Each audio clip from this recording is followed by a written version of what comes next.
Et bonjour, on se retrouve une nouvelle fois sur la chaîne YouTube de Fouria Liga pour vous parler de Liga. Et oui, ça va donc avec toujours la barbe et une nouvelle coupe de cheveux. Et un direct de ma terrasse. Donc aujourd'hui, de qui on va parler? Alors je vais revenir à mes premières amours. Je vais vous parler d'un club et je vais vous présenter un peu l'histoire d'un club et avec un petit peu un fait marquant. Le Retafe Football Club. Alors, c'est où le Retafe Football Club? C'est un club de la banlieue sud de Madrid. C'est une ville qui est rattachée à la communauté de Madrid, mais c'est une ville indépendante. C'est le stade actuel de Retafe, le Coliseum Alfonso Pérez. Je crois qu'il est situé à 12 ou 13 bornes du Santiago Bernabéu. Il y a deux trois bornes avec la commune limitrophe qui est Leganés, où il y a un petit derby entre les deux. C'était la première fois que le derby entre Leganés et Retafe à s'y disputer en première division. Et c'est Retafe gagné sur un but excellent de Mauro Arambari.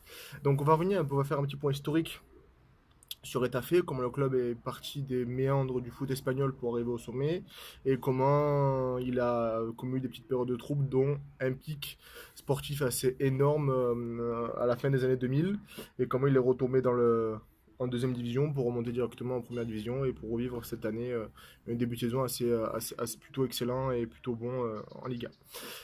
Donc voilà, petit point historique. Le premier club pourrait se rattacher à Retafe, c'est le Retafe Sport Society, il me semble. Fondé en 1923, après il a été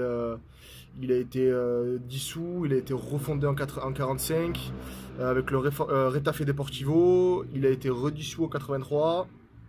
Et en 83, le Retafe Deportivo en fait s'est dissous parce qu'il n'arrivait pas, il y avait trop de dettes en fait. Et c'est la réserve, la filiale avec les jeunes, qui a pris la place. Ils ont joué, je crois, 2 ou 3 mois. Le club ne pouvait quand même plus payer ses joueurs, donc ils ont dû fermer le rideau. Et c'est un club rattaché à une peña madridista, donc de fans du Real Madrid, qui a volé au secours de Retafe. Et les deux se sont alliés pour créer le Retafe Club de football et qui a créé le Retafe actuel. Donc le Retafe, comme on le connaît, est né en 83. Mais il a des traces assez en 1923 et c'est un club qui a toujours un peu existé, qui a vivoté et qui a toujours vivoté entre les divisions régionales et la troisième division. Donc même quand le club se renaît de ses cendres un peu et se sauve avec la fusion avec l'autre club en 83, le club ne décolle pas de suite. Pendant 10 ans, c'est un club qui va osciller entre la troisième, quatrième division. C'est un club qui va du mal à se stabiliser à une division particulière. En 94, le club monte officiellement pour la première fois en D2 de son histoire, il me semble. À partir de là, c'est encore une galère, une grosse galère pour se stabiliser. Le club va plusieurs fois se faire repêcher parce que d'autres clubs vont devoir descendre, parce que d'autres clubs vont rester en Liga, enfin, c'est un club qui a vraiment une histoire assez tumultueuse pendant ces années-là. Malgré ça, en 97, le club inaugure un nouveau stade, le Coliseum, leur stade actuel, le Coliseum d'Alfonso Pérez. Alors Alfonso Pérez, c'est un joueur vraiment emblématique de la ville de Retafe, mais c'est un club qui n'a jamais joué au Retafe CF ou au Retafe Deportivo. C'est un club qui a jamais joué dans un club de la commune de Retafe. C'est un club qui a joué, c'est un mec qui a joué surtout au Real de Madrid. Donc voilà pour la petite histoire. Donc après ça, le club va redescendre en Détroit jusqu'aux années 2002. En 2002, le club a vraiment des grosses galères financières et on pense encore qu'il va devoir se faire dissoudre en fait, qu'il va disparaître. Mais il va se faire racheter par un groupe d'industriels de la région et c'est Angel Torres, un industriel assez connu et un investisseur assez connu de Retafe, qui va prendre la présidence du club. Donc, petite parenthèse, si je me m'arrête 2 3 fois pour lire, ou en tout cas si je vois, je vous fais ça, parce que j'ai vraiment fait des grosses notes pour cette vidéo, parce qu'il y a vraiment beaucoup de choses à dire sur ce club. Donc, 2002, Torres, Angel Torres reprend les rênes du club, et le club va vivre une ascension fulgurante. 2003, le club remonte en D2. 2004, le club arrive en Liga. Donc montée fulgurante, le club a vine de ses meilleures périodes sportives, coaché par Quique Sanchez Flores, le coach actuel de l'Espagnol de Barcelone, avec des Raúl Albiol, des Gabi. Le club se promet pour sa première saison de son histoire en Liga. Le club va finir 13e, il me semble, et se maintenir tranquillement sans forcer. La seconde d'après, c'est Schuster, Bernard Schuster. Bernard Schuster? Non, je crois pas, c'est Schuster, un Allemand qui reprend le club. Euh, Schuster va faire vraiment du bien. Donc on est en 2005 là, il me semble. Ou on est en 2005. Le Schuster va encore faire passer un palier au club. Alors, depuis que le club remonte en Liga, et le club est remonté de prendre la Tercera, qui remonte en Segunda, qui monte en Liga, le club depuis ce moment-là va vivre une ascension comme ça. Le club va ne faire que franchir des paliers sportifs et ne va que progresser sportivement. Donc le club va se classer 9e en Liga. Euh, tout se passe bien. Tout se passe bien. La saison d'après, encore la deuxième saison de Schuster sur le banc de Retafe et la troisième du club en Liga. On est en 2007. Le club va se reclasser une nouvelle fois 9e, mais va vivre une véritable épopée en Copa del Rey. Il va notamment éliminer le Barcelone de Messi avec un retour en gagnant 4-0 au Coliseum, en ayant perdu 5-3 à l'aller. Donc vous voyez un peu le retour. Notamment ce 5-3, non 5-2. 5-2, c'est le but où Messi marque, enfin c'est le match où Messi marque le but genre Maradona. C'est où il part de son camp limite et il dribble toute la moitié les défenseurs, tous les joueurs du Retafe pour marquer. Pour la petite histoire. Donc le club arrive en finale de Copa del Rey, là, encore une fois pour la première fois de son histoire. Donc voilà, pendant 10 ans, ils vont vivre beaucoup de premières fois, le club. Donc ce classe arrive en finale de Copa del Rey. Et le club perd la finale contre Séville, sur un but de Frédéric Canouté. Mais le club va quand même va quand même découvrir la coupe de l'UEFA. Encore une première pour leur histoire. Parce que Séville s'est déjà qualifié pour la Coupe d'Europe par le championnat. Donc, c'était pas comme maintenant dans les championnats où on file la place à un mec du championnat. Au mec, ça ouvre une place au 6e, 7e, 8e, 9e, 10e. Là, non, c'était le finaliste qui a récupéré le strapontin. Et donc, Retafe va plutôt bien l'utiliser. Parce que là, on arrive vraiment c'est vraiment là, on va arriver à l'apogée. Mais l'apogée de leur situation enfin, leur position sportive. Ils ont quasiment jamais été montés plus haut. Donc, c'est l'Euro-Guetta. Non, l'euro Reta. On va faire les bonnes prononciations. L'euro Reta. C'est quoi l'euro Reta? C'est la meilleure et la plus belle, le plus beau parcours du club en Europe. Et c'est vraiment une superbe histoire. Donc, première fois l'histoire qui vont en Coupe d'Europe. Ils jouent les barrages. Ils éliminent Twente grâce à la règle du but à l'extérieur. Après, ils sont dans les poules à 5, parce qu'à l'époque, c'était des poules à 5. Ils finissent premier devant Anderlecht et devant Tottenham. Après, ils sortent la EK Athènes en huitième. Et en quart, ils tombent contre le Bayern de Munich. Le coach de cette saison, parce que Schuster est parti au Real, c'est Michael Laudrup.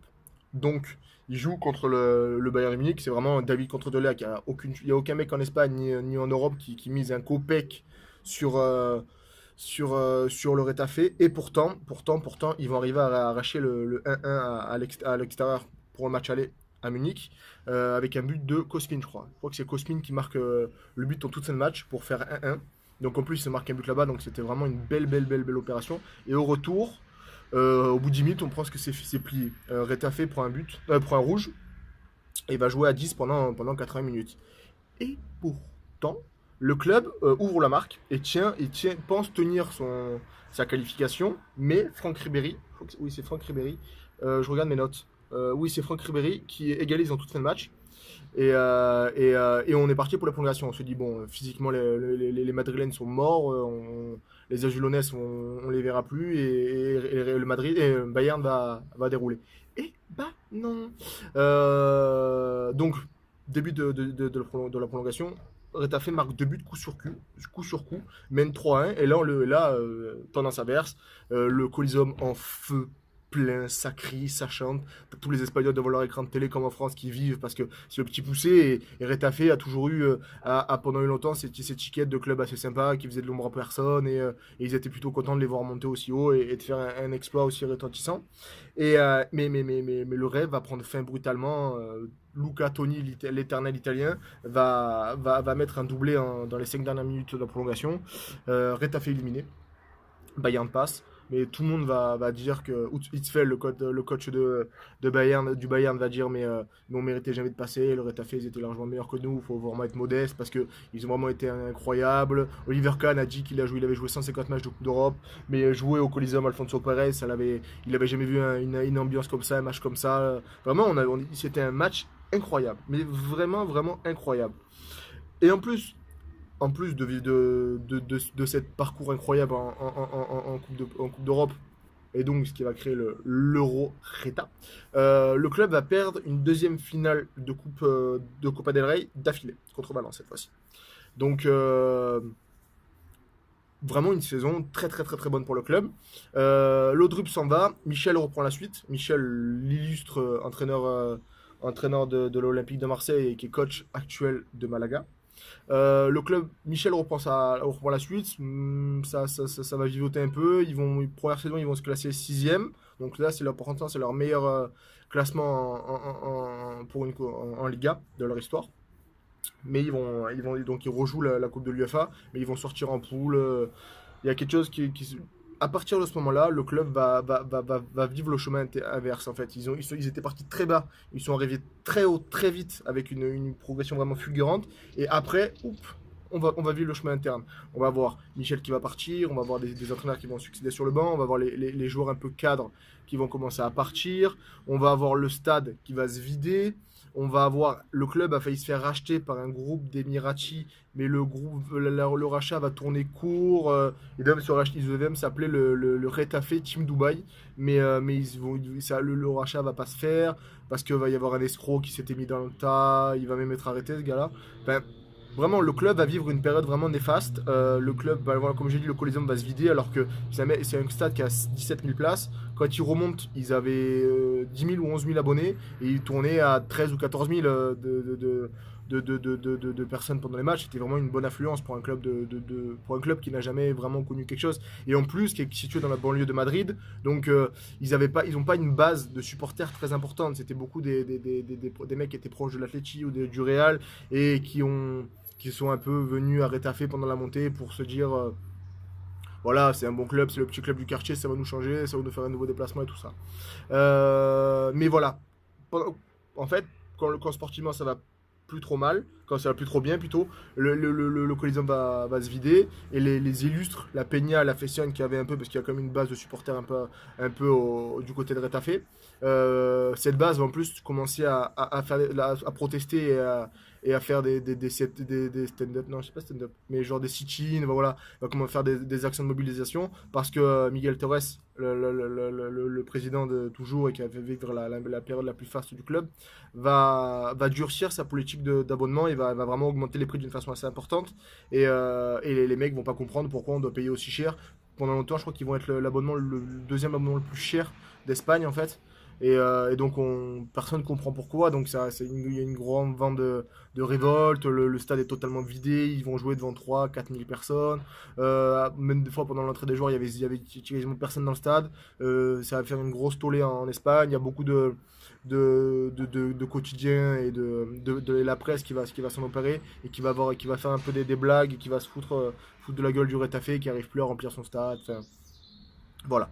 Donc après ça, donc le club descend et va vivre sa pire saison en descendant en Segunda.